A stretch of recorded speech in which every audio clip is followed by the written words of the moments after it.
results review because we had quite a lot of big results happen in football this weekend. So I'm going to briefly touch on the Premier League games and then get into the main sort of talking point, which is of course about Liverpool.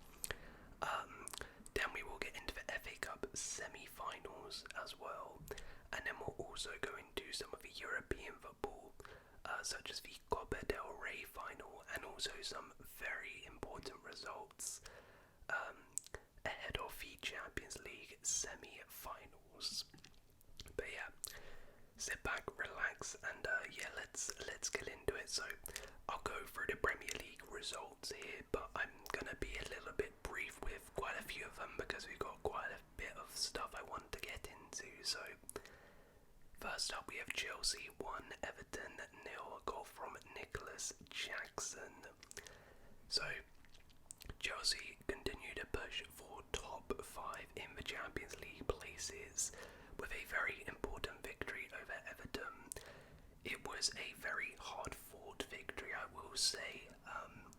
It was not an easy win, but we managed to get the job done. Nicholas Jackson getting a goal, breaking his duck. I think that's like his first goal in like 10 or so games in the Premier League, maybe even more. But Everton had some chances. They definitely could have scored, but you know what? Shout out Robert Sanchez. I mean, obviously you guys know I'm one of his biggest critics, but he did come up clutch here with some big saves, and yeah, it was a decent performance. We got the win, which really is all that matters. We've been grinding out some of these results recently, and we just keep that pressure on the top 5, which is all I want to see personally. Alright, next up, Brighton 3, West Ham 2. Goals from Yasin Ayeri, Karim Mitoma, Carlos Baleba, Mohamed Kudus and Thomas Soucek. Now this was an absolute banger of a game here. Brighton took the lead for an amazing Yasin Ayeri strike. West Ham turn it around in the 83rd minute. They take a 2-1 lead. Brighton look down and out, and then in the 89th minute, Mitoma scores to level it up, and 92nd minute, Carlos Baleba with an absolute rocket from outside the box with a amazing comeback sealed. And that's a big result for Brighton, because that really does keep them in the race for the European spots. That Conference League spot is very contested right now, and it's something Brighton will be hoping to be pushing for. So to turn it around like this, you saw the way they celebrated after it meant so much in terms of their position in the league. So very well done to them. Next up, Newcastle 3, Ipswich 0. Goals from Alexander Isak, Dan Burn, William Asulu, and a red card for Ben Johnson in this one. Yeah, business as usual for Newcastle, who get back to winning ways after a disappointing loss against Villa. Yeah, a pretty comfortable one in the end after Ipswich got a red card. I don't know what Ben Johnson was doing. His first yellow card was for a dive, and the second one, I mean, it was like a tactical foul, but you don't make those sort of challenges when you're on a yellow. It's just very silly. And in the end, Newcastle got the goals, got a win. William Asulu got his first Premier League goal, which is nice for him. It's a pretty routine win. Eddie Howe was also back on the dugout, which is nice to see. And this does officially relegate Ipswich as well. So, yeah, look, we knew it was coming. Some words, I guess, on Ipswich in general this season. Look, I think we all sort of knew they were going to struggle in terms of their squad. It's not really Premier League quality. They definitely overachieved just getting to the Prem. I think there was always a feeling of they're sort of just happy to be here. But I will say I think they gave a good account of themselves in terms of out of the 3 going down, they did at least show some grit, some fight throughout this season. But in the end, I think just a lack of quality, unfortunately, was what undone them. But I don't think they can be too mad about their campaign. I think if they can keep hold of Kieran McKenna, they have a squad which maybe isn't quite good enough for is definitely good enough for the Championship. And while it has been a disappointing season, like I said, I think they've shown some grit, they've shown some heart. There's been some good bright spots, of course, and I think they can take something from this season, definitely compared to Leicester and Southampton for sure. Speaking of Southampton, Southampton won, Fulham 2, goals from Jack Stevens, Smith Rowe and Ryan Sessegnon. So Fulham complete a late comeback here in the 92nd minute, Ryan Sessegnon scoring to give them a very, very important victory here in the race for the Conference League / Europa League spots. They destroyed Southampton, although Southampton did play pretty well, particularly in the first half. And Southampton will be very disappointed if they didn't hold on to that point, because they are 1 point away from surpassing Derby's record low points tally, so that is very disappointing for them, but big win for Fulham. Okay, next up we have Wolves 3, Leicester 0, goals from Matheus Cunha, Strand Larsen and Rodrigo Gomez. Yeah, a very straightforward victory for Wolves, who are on their 6th straight victory. Leicester did also miss a penalty in this game. Jamie Vardy, who has announced he is leaving Leicester City at the end of his season, which is very sad to see. One of their greatest ever players unfortunately couldn't get a goal. Hopefully he can grab a goal before the season ends, to sort of end on a high note. But yeah, Leicester going down just on a whimper, aren't they? Already relegated, but Wolves yet another win. Matheus Cunha was amazing, and yeah, they are doing fantastic under Vitor Pereira right now. Bournemouth 1, Manchester United 1, goals from Antonio Semenyo and Rasmus Højlund. There was also a red card in this game for Evan Nilsson. So Man United pull a late comeback here to grab a late goal, a 96-minute Højlund equaliser to get a point. To be honest, they didn't really deserve it. They were not really great in this game. I know maybe the stats say, they piled on a bunch of shots, but maybe they only had 2 big chances. I don't think United were particularly amazing, but this is a good result for them. It's a nice one for Højlund as well to get his confidence up just before the Europa League.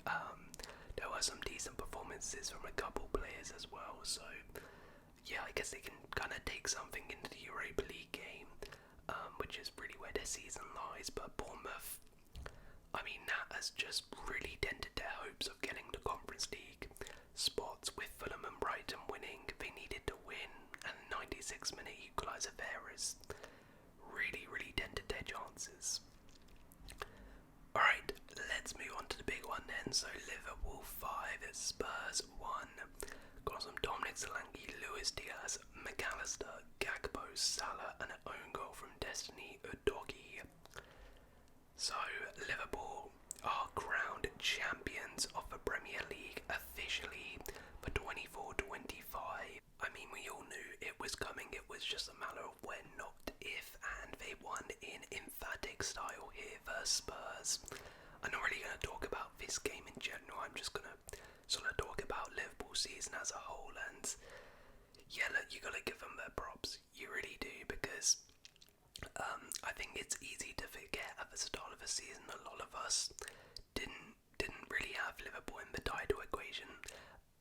A lot of people even had them finishing outside the top 6. So for them to win the league at such a canter with such ease is absolutely incredible. What a job Arne Slot has done. Really, honestly, amazing. Winning the Premier League in your first season in the league is a monumental achievement. I don't think many managers have actually ever done that before. And it's not just that, but you also have to factor in, this is his first season managing in a top 5 league. It's not like this guy came from Barcelona or was some established star manager before. It's his first time managing a big team in a big league, and he's gone and won the league with ease, so fair play. And I know a lot of people say, Arsenal and City, they never did well this season. At the end of the day, that has nothing to do with Liverpool, and that is not Liverpool's fault. Liverpool can only, for themselves get the job done, and that's exactly what they've done. They've performed. It doesn't matter if the other teams haven't performed, because they stepped up, and yeah, well done to them. Deserved champions. In terms of some of the individual players, I mean, Mo Salah, really, I mean, a historical Premier League season, one of the greatest seasons, I think, when we look back. In terms of pure numbers, it's astronomical what he's managed to achieve. And yeah, without him, no way Liverpool win the league. But also, you know, massive performances all round. It wasn't just a one-man team. Virgil van Dijk, of course, the captain at the back. Fantastic. His partnership with Konate has been amazing to see. The midfield of McAllister, Szoboszlai and Gravenberch has been amazing. I mean, Gravenberch and Szoboszlai have been some of the most improved players this season. Last year they weren't particularly amazing, but this year both have been integral to the side. Gakpo and Diaz as well have, you know, come up with the goals when needed.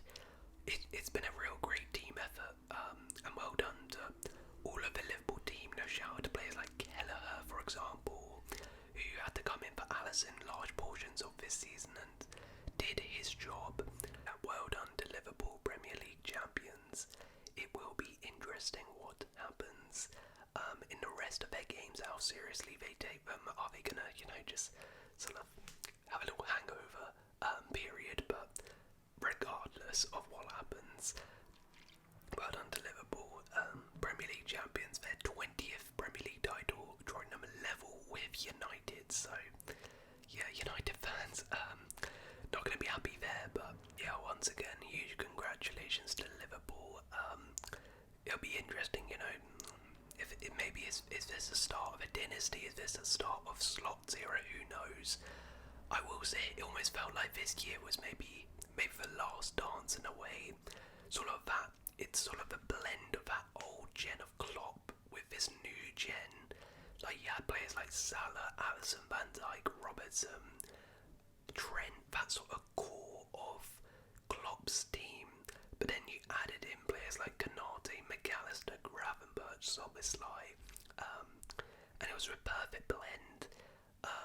And I think, you know, in future years now we're going to start to see obviously trends going. Salah, Robertson, Van Dijk all aging.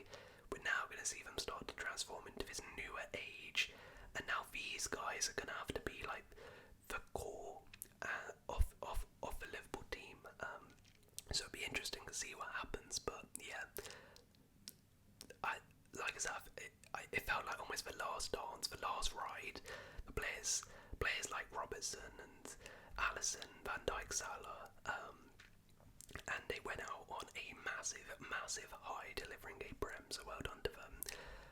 By the way, Spurs as well, just a side note, oh my word, I think that's their 19th Premier League loss this season, and that is embarrassing.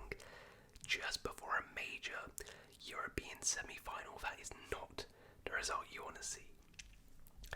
Right, let's move on, because let's go to the FA Cup, because we also had the FA Cup semi-finals take place this weekend. So let's talk about those.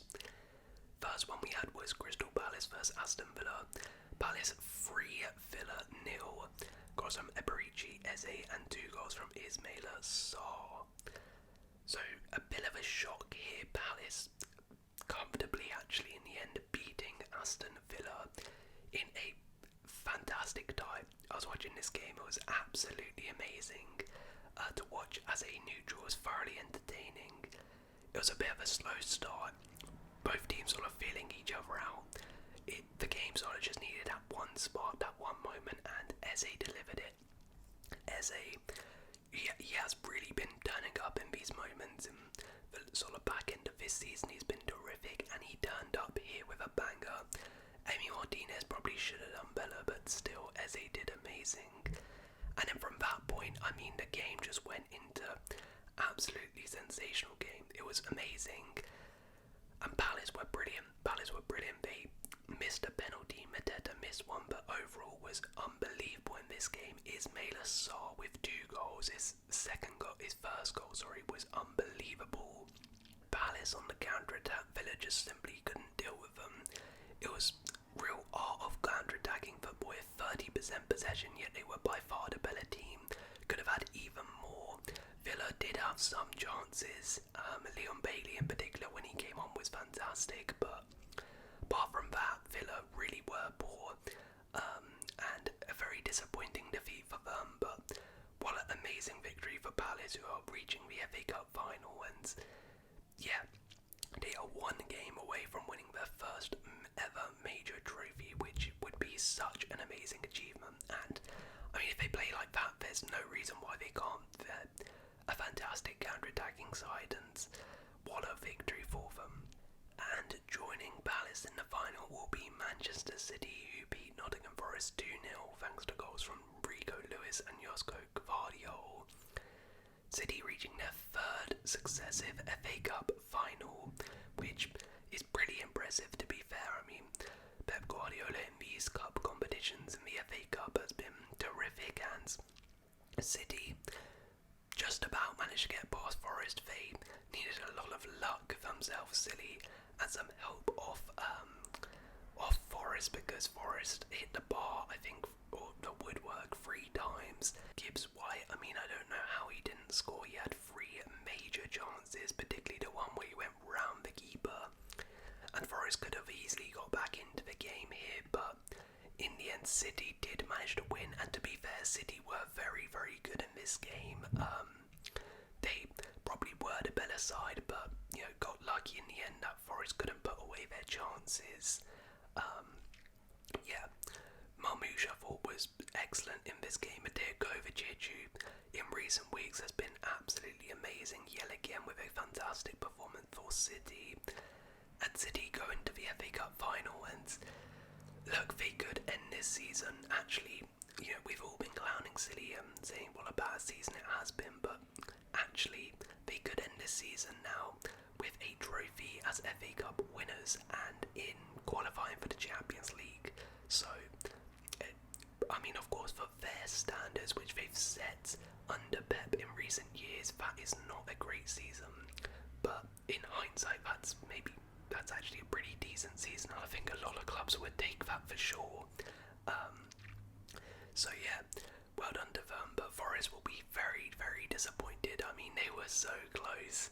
They had took their chances away. They may be playing in a FA Cup final, but it wasn't meant to be. So we got City versus Palace, which should be entertaining, considering, I mean, look at that, the last time they played recently was 5-2. It was an absolute banger, so I can't wait for that final. Okay, let's move on. So I'm not talking about the Copa del Rey, because it was absolutely amazing. We had the final El Clasico this weekend, which saw Barcelona win 3-2 in extra time against Real Madrid. Goals from Pedri, Ferran Torres, Koundé, Mbappe, Tchouaméni, and in the end a red card for Bellingham too. It was scintillating, absolutely amazing. Yet again, El Clasico does not fail to deliver. Absolutely amazing game. And yeah, Barcelona come out on top. Barcelona were amazing in the first half. They completely dominated Real Madrid, who only had 1 shot, but in second half Madrid somehow completely turned it around and deservedly even took the league. But Ferran Torres came up clutch in the 84th minute to send it to extra time, where Jules Koundé, of all people, scored a golazo. I mean, it was a banger, to give Barcelona the lead and win it for them in the end. Although Brahim Diaz was pretty poor for that, and also Thibaut Courtois, who is usually so good in finals and big games for Madrid, had an absolute stinker in this game, unfortunately. But yeah, it was a great game. Bellingham, Rudiger, Vinny, they all lost their heads at the end as well due to the ref, but I thoroughly enjoyed watching it, and that is 1 out of 3 trophies for Barcelona, who are still in for a treble now. And in terms of looking ahead to the Champions League semi-finals, I mean, this is a great confidence booster for them, but I mean, just from a psychological and fatigue point of view, it went to extra time and it was a very draining game. So that really really could play a factor. It really could play a factor in that semi-final, going toe to toe that long. But equally, they can have so much confidence going into that Inter Milan game, so it should be interesting. And speaking of Inter Milan, they actually fumbled very, very badly. Inter Milan, just before the semi-finals, fumbled, losing at home to Roma. Yet another loss. That is their fourth loss in all competitions in a row now. Or sorry, not 4 losses. I think that's their 3rd loss in a row in all comps. Not good at all. Not good at all. And that does drop points in the title race to Napoli, who did win against Torino 2-1. Scott McTominay coming up clutch with a brace. McSauce, man. I mean, you've got to give him his props yet again. He is coming up clutch in this title race, which now means Napoli take the lead, 3 points ahead of Inter, who are in very poor form going into that Champions League semi-final, so that should be very interesting indeed. Speaking of the Champions League final, another team who are in awful form now, or well, maybe slipped up, was PSG, who suffered a shock loss at home to Nice 3-1 in Ligue 1, which is their first loss of the Ligue 1 season. They were chasing invincible status, but they lose, and I mean, it is awful timing just before the big Champions League semi-final. They played their best team as well. But yeah, PSG and Inter both not in the greatest form. Going into this Champions League semi-final is very interesting, and we'll see how that plays out. And Barca as well, going all the way in extra time. It's going to be very interesting for sure. Before we do go, I just want to have a quick look at the EFL, because Burnley and Leeds have, since I last made a video, confirmed their promotion to the Premier League, so they'll be returning. But also in League 1, so Birmingham are of course champions, but Wrexham have confirmed their status in the Championship and will be getting their 3rd successive promotion, which is absolutely insane. So well done to them. But yeah, anyways, that was the weekend football results reviewed. Let me know your thoughts on any of the games we discussed, and if you guys have enjoyed this video,